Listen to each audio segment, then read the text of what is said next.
All right. Good morning, Chair and board members and staff. Lobby is open and the recording has begun. Thanks, Dustin. Good morning, everybody. We will convene the Washington State Liquor and Cannabis Board Caucus meeting for Tuesday, November 9th, 2021. I'm David Postman, the board chair. With me are members Russ Hauge and Ollie Garrett. One quick note, we're going to postpone one item on the agenda, the review of tribal notification process. My bad on that, but we will take that up at the next possible opportunity. Takes us to the top of today's agenda, which is approval of minutes from the November 2nd, 2021 board caucus. A motion for approval? I will move approval. And I second. And it's approved. Thank you. And we will move to board meeting prep and rules update. And I'll turn it over to Kathy Hoffman, the policy and rules manager, to steer us. All right, thanks very much, Chair Postman, and good morning, board members Garrett and Hauge. This is the first month that we're going to a monthly update on where we are with rules. So that'll happen in the board meeting tomorrow, but we're just, because there are so many ways for people to find out what we're doing with rules. I think before we started giving these really robust report outs on what was happening with rules, our outward facing webpage looked very different. And we really upgraded it last year with a lot more information, or I shouldn't say last year, early this year. I think that big change happened in January of this year. So that material and where we are with rules is on our outward facing webpage, so people can see that anytime they wish. And then for LCB staff, of course, we've got a SharePoint site that has the same material and maybe a few more things as well. So I'll be reporting out on rules and then also speaking to what we'll be presenting in the board meeting tomorrow. And then Jeff and Robert are here to answer any questions if I can't answer those for you right now. So, but with respect to a rules update, we'll just start on the alcohol side. Public hearing for House Bill 1480, implementation of 1480 is happening tomorrow. To date, there have been no public comments received still. And I don't know that anyone has signed up for public comment. Usually, you know, Dustin, excuse me, will reach out and say, so many people have signed up, we haven't heard anything. So Dustin, checking with you, one person? One person registered this morning, yes. Okay, so we'll keep you updated on that in case there's any change there. But so far, no formal comments have been received on that. And then with respect to the axe throwing work, it continues to progress internally. I think we've got a pretty solid framework in the works that we can begin to build out and then think about a listen and learn session in the not too distant future. So that work is progressing.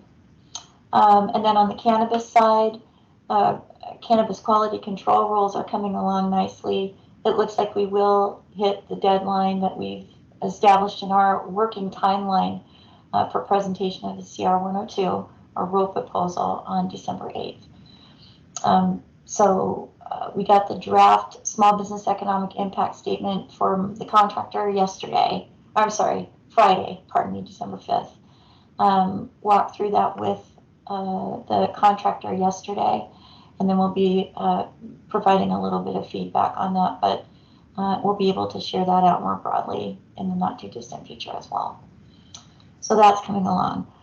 With respect to THC compound evaluation, again, no comments on the CR 102 package there, written or oral.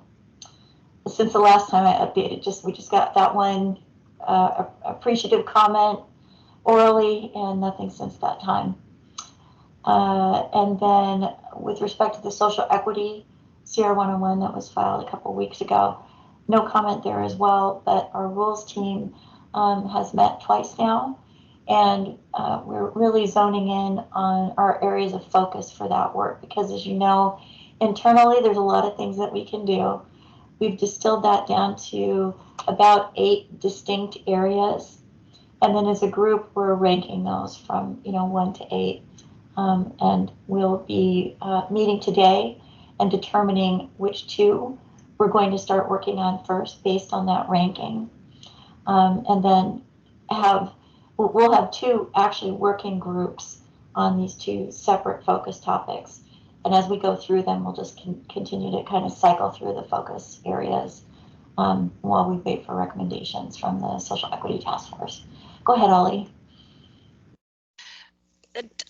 Do we have anyone from your group listening in on some of the calls to hear what could be coming our way to start looking at whether or not we can do those things by rule? Yes, and in fact, I think the majority of us who are on this work group listen into the Social Equity Task Force meetings. Okay. We do. And some who have not been as involved in that work. So I'm thinking of Letty Mendez is from enforcement, is on our rules work group. She hasn't had the opportunity to listen into many of the social equity meetings, from what I understand. She's gone back and started listening to those and listened to the most recent meeting. I think it was last week. I want to say it was last week. Yeah, and we have 2 this week, today Oh. and tomorrow, from 1 to 4. Right. So everyone on the rules work group has been or is becoming involved in that work and getting themselves up to speed so that we know that everyone's aware of what the Social Equity Task Force is thinking and the direction that they're taking. Good. So, all right. Yeah. Thanks. Oh, my pleasure. My pleasure.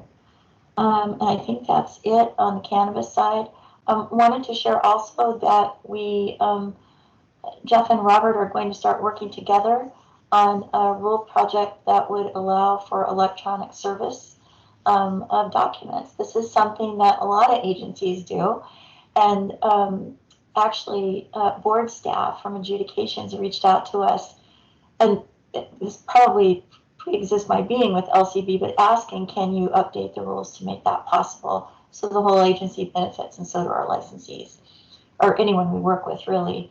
And it was backburnered multiple times, and we're at a point now where we can start opening up a new rule project, and we think that one will benefit everyone in the agency and the people that we work with. And it shouldn't be, I don't think it's going to be terribly controversial. I would be surprised if it was. But we think this is a great way for Robert and Jeff to meet people in the agency more than they have already. It's kind of hard in the virtual environment, and then also be able to meet more of our constituents as well. So look for report outs on that in the not too distant future. All right, so that's it for rules updates at this point. Any questions, concerns? Quick comment and quick question. Comment is glad to hear you're, got both those guys on the service electronic service thing, and don't let it go to the back burner again. No. Let's land it. On 1480, I know we haven't received any comments, but has there been any engagement at all in this process, and maybe Robert knows, from any specific local government or local government organization? I kept expecting we would hear from a city or the Association of Cities, and I guess not, huh?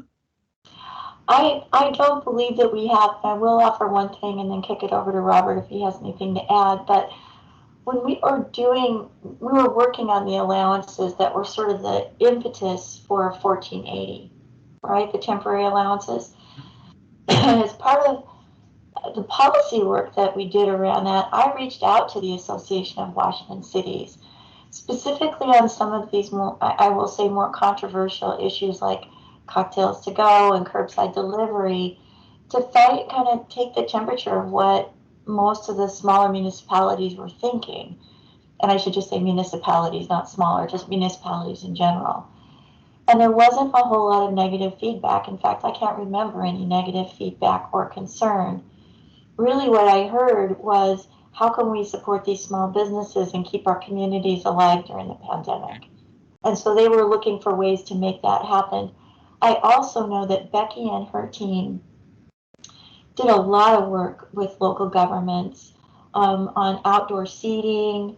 I want to say she and her team reached out to about 19 of the more the larger municipalities to find out how's this working for you, so on and so forth.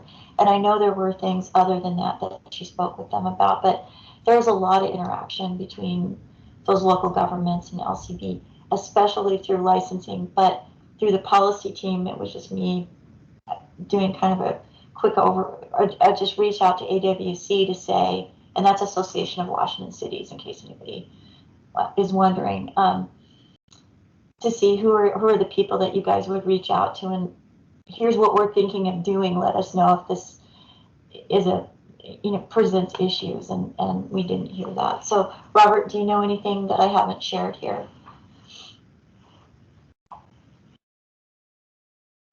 I don't know anything specifically about municipalities, so I can't speak to that specific question. I will say, though, that from the time the CR 101 was filed on May 12th until the time that the CR 102 was approved and filed on September 29th, there was a lot of response from the community. We received a lot of feedback between the 101 and the 102, and we also had 2 listen and learns.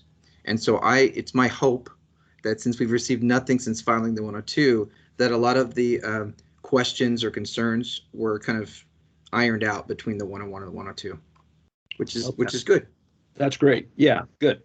You know, that fear of sometimes things are too quiet. So, but yeah, and when you remind me of the whole process going back to the initial allowances, these were not done in a vacuum. So they clearly were done in concert and with some forethought. So that's great. Yeah. I look forward to that. Okay, thank you. Thanks, Thank you, Robert. Anything else? Kathy, go ahead.